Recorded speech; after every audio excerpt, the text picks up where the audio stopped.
Sayın Ahmet Yeşil, son dönem çalışmalarınızdan oluşan İzler başlıklı kişisel serginiz 14 Ocak 2024 tarihine kadar Brickell Art Galeri'de devam edecek. Her zaman olduğu gibi duygu potanızda erittiğiniz anılarınız, birikimleriniz, özlemleriniz, tutkularınız, acılarınız, mutluluklarınızı bir ahenk içinde tuvale yansıttığınız çok katmanlı, çok sesli eserlerinizin yer aldığı sergi, sanatseverlere görsel bir şölen vaat ediyor. İzler sergisinin çalışma süreci nasıl bir duygu yoğunluğuyla geçti? İzler sergisi iz ve iz imgeler diye tabii yaşamın her alanında her insanın her an, her değişik zamanda hissettiği duygu ve düşünceleri bıraktığı izler vardır. Bir belirgin izler vardır, bir nesne izler vardır, bir sanal izler vardır.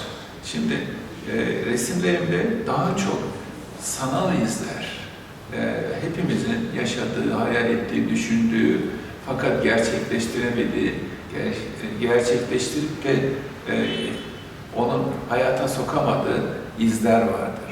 Bunların toplamanın katman katman bir dışa vurumunu yansıtmak istedim. İzleyiciyle ortaya koyduğum sanat eserimin buluşmasında, duygusal buluşmasında ve onu düşünsel mecraya sürüklemesi için bir özel bir teknikli katman katman çalışmaları üst üste ekleyerek son finalde de kendi içinde birkaç derinlik kazandırarak, daha doğrusu şöyle, Rönesans döneminde Rönesanslı sanatçıların çalışmalarına baktığınızda, o dönemin sanatçılarına baktığımızda iç içe perspektifler vardır. Ben de oradan yola çıkarak iç içe derinlikler kazandırmak istedim çalışmalarımda. Bu iç içe derinliklerde kendi içinde imgesel bir duygu şeyi yaratmaya başladı. Bu tabii bence izleyicinin hissettiği duyguya karışamayız. Onun bağımsız, özgür bakış açısından gördükleri, hissettikleri önemli benim için. İzleyen için de tabii o. Ve böyle bir çalışma sürecine girdim. Birkaç denemeden sonra o teknik sorunları, problemleri çözdükten sonra çalışma kendi akışı içinde bu sergiye kadar geldi. Bu serginizde yanılmıyorsam serbest fırça darbeleri biraz daha ön plana çıkıyor. Bu konuda neler söyleyebilirsiniz? Yani ifade etmek istediğim şey teknik olarak da bir takım denemelerle ortaya koymak istedim. O denemeler sonucu daha serbest, daha rahat, çok ayrıntısına girmeden sadece ritmin birbiriyle olan ilişkileri, ritmin bozulmadan, yani bir müzik parçasındaki notaların nasıl birbirini tamamlayarak akışı müzik parçasına ahenkli bir ritim sağlıyorsa onu sağlamaya çalıştım ve o da istediğim sonucu verince daha rahat, daha serbest fırça darbeleriyle resmi tamamlamaya çalıştım.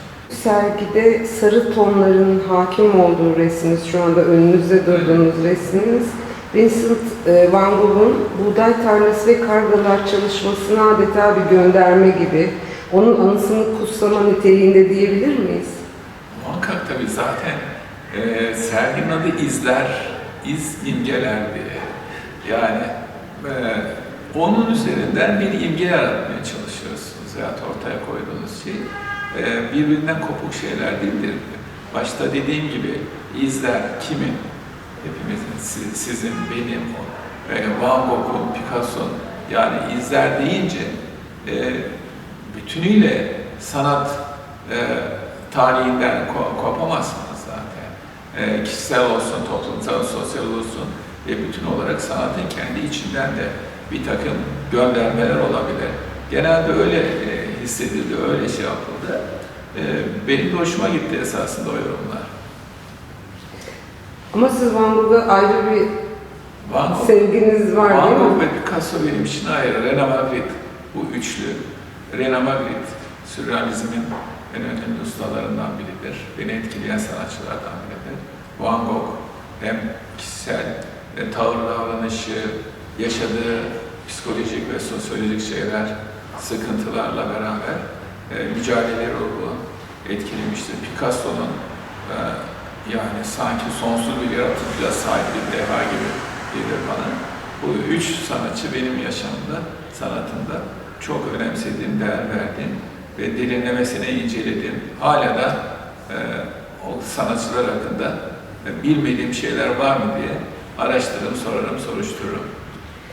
Siz her zaman belirttiğim gibi nevi şahsına münhasır bir sanatçımızsınız.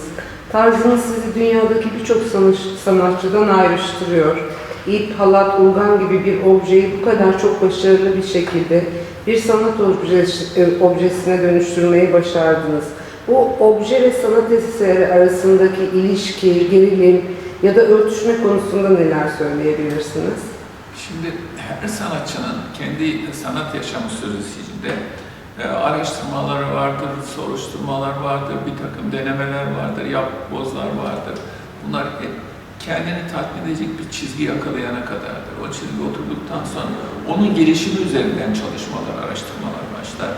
İlk başlarda detay olarak giriyordu. Bu detaylar üzerine zaman içinde yoğunlaşmaya başladım. Yoğunlaşmaya başladıktan sonra da tabii literatür bilginiz çok önemli, sanat tarihi bilginiz çok önemli. Hem güncel hem geçmiş. Bu bilgi donanımlıysa sizde, yakaladığınız bir nesnenin, bir objenin, ne bileyim bir malzemenin sizin sanatınızda nasıl bir özgün etki yaratacağının da farkına varıyorsunuz. İşte farkına vardığım andan itibaren teknik sorunlar çözmeye çalıştım. İlk başlarda hocalarım da dahil olmak üzere, birçok kişi de sanat insanının dahil olmak üzere endişeleri çok, olanakları çok kısıtlı bir şey. Yani plastik bir şey gibi, nesne gibi sündüremiyorsunuz. Bunu nasıl ileriye taşıyacaksınız? Yani herkes bir iki sergilik bir şey gibi bakıyorlardı. Tabii burada sanatçının yaratıcılığı ön plana çıkıyor. Orada güçlüyse, bir de kendine güveniyorsa, donanım da yerindeyse, onu istediği gibi sündürebiliyor, şekil verebiliyor, biçim verebiliyor, değişiklik dönemler yaratabiliyor. Bende de öyle oldu ve birçok kişi bu konuda şaşırdı da tabii bu nesnenin bir sanatsal objeye dönüştükten sonra benim sanatımda kaç döneme girdiğini, nasıl bir boyut kazandığını görünce ilk başta endişelenenler şimdi benim kadar onlar da rahatlar. Evet. Ahmet Yeşil deyince aklımıza ilk gelen tuvallerde cesur ve canlı renklerin kullanımı oluyor. Renklerle olan bu cesur ilişkiniz konusunda neler diyeceksiniz? Aslında sizi yakından tanıyanlar iyi bilir. Sizin kıyafetlerinize, ayakkabılarınıza bakan biri hayatta da tıpkı resimlerinizde olduğu gibi renk baktığınızı görecektir. Renklerle barışık olmak sanırım sizin karakteriniz, öyle mi? Evet. Yani renk muhafazakarlığım yok benim.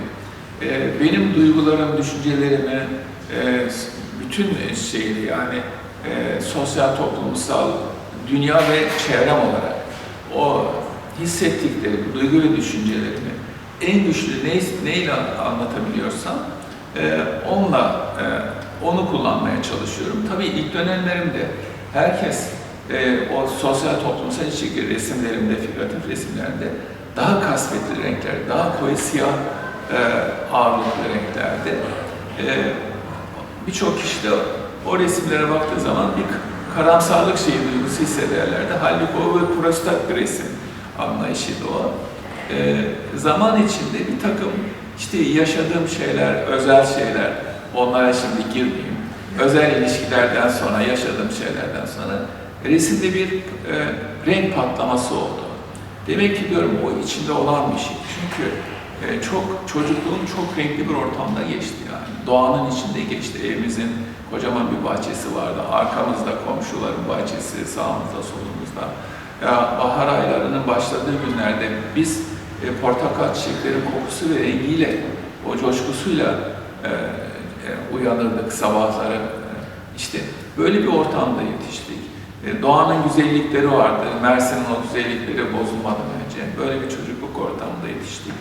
çok renkliliğin getirdiği özelliklerinden biri şunu da diyebilirim. Mersin'in çok renkli bir kültüre sahiptir.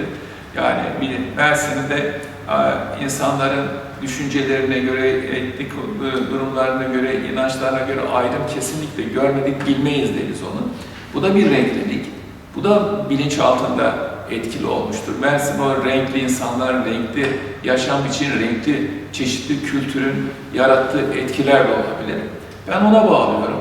Çünkü biz sokağımızda her inançtan insan vardı, her etnik gruptan insan vardı.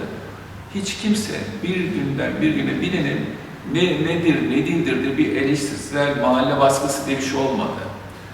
Ortak anlayış insanca yaşamaktır, insanca paylaşmaktır. Mersin'in genel kültürü bu esasında. Bu kültürün de etkisi olabilir.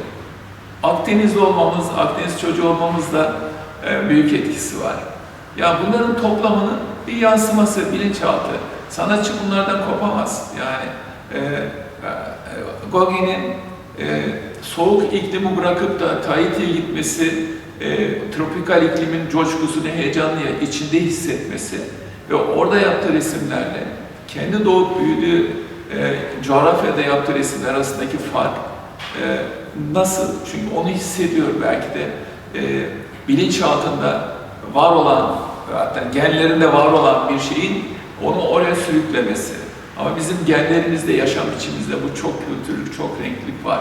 Mersin'in sosyal yapısından kaynaklanan bir şey. Onların etkisi vardı, bunların toplamın etkisi vardı. İyi ki renklerimiz ve siz varsınız. Size bu soru herhalde resim hayatınıza başladığından bu yana binlerce defa sorulmuştur. Siz de defalarca cevaplamışsınızdır. Sizi yeni tanıyanlar için ya da daha yakından tanımaları için halat resminize nasıl girdi? Son bir kez daha açıklayabilir misiniz? Doğru söylüyorsunuz. Bu soru sık sık söylenen soru. Hatta bazı sergi ortamlarında aynı gruplar halinde gelenler var. Grubun içinde biri sorar, aynı soruyu diğeri de sorar artık. Ben de bazen ironiye vururum işi. İpsiz demesinler diye cevap veririm. Tabii o bir espri.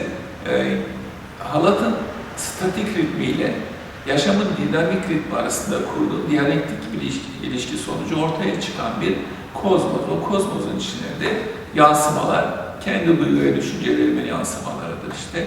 Dediğim gibi yaşamın bütünü sadece kendi özel yaşamımızın sınırları içinde değil, sosyal ve toplumsal olarak bütün kendi ülkem, yaşadığım toplum ve dünya gezegeninde içine katabiliriz. Çünkü bir bütün olarak baktığınız zaman bunların bütünlüğüyle beraber duygu ve düşüncelerimizi bu şekilde yansıtırken resimlerimde halat artık nesnel kimliğinden çıkıyor, sanatsal bir objeye dönüşüyor, plastik bir objeye dönüşüyor. O plastik bir objeye dönüşürken benim sanatıma da özgün bir kimlik kazandırıyor. Bunu en kısa tanımlamasıyla bu. Yani statik bir halatın ritmi, yaşamın dinamik ritminin o statik ritmin üzerine yansıması resme daha dinamik, daha hareketli, daha duygusal, sosyal, düşünsel bir etki katıyor. İzleyen de o etkiyle kurduğu ilişki boyutunda kendi yaşamıyla bütünleştiriyor. Benim sormak istediğim yani halatı kullanmak nasıl aklınıza geldi? Annenizden mi etkilendiniz? Tabii yani bilinçaltı obje var. olarak Bilinçaltı var. Yani çamaşır ipini şeye bağlayıp da, pencereye bağlayıp da arka bahçeden kaçtığımız oluyordu. Annemin makara ipliklerinden alıp yorgan ipliklerden uçurtma ipliği olarak kullandığım oluyordu. Yani elbette annemin terzi olmasının da etkisi var. Halatlarla, ipliklerle haşır neşir olmama. Ama en çok bildiğim şeylerden biri de yazın tatillerde işte o zaman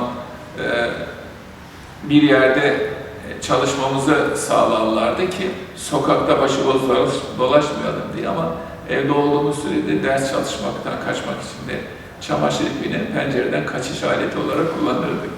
Yani bir şekilde bilinçaltımıza yerleşmiş, Evet. özel bir şeyi yok. Yani bu tabii bilinçaltının ne kadar dışa vurumu onu tam olarak söyleyemeyiz. Aklıma gelen ilk şey o.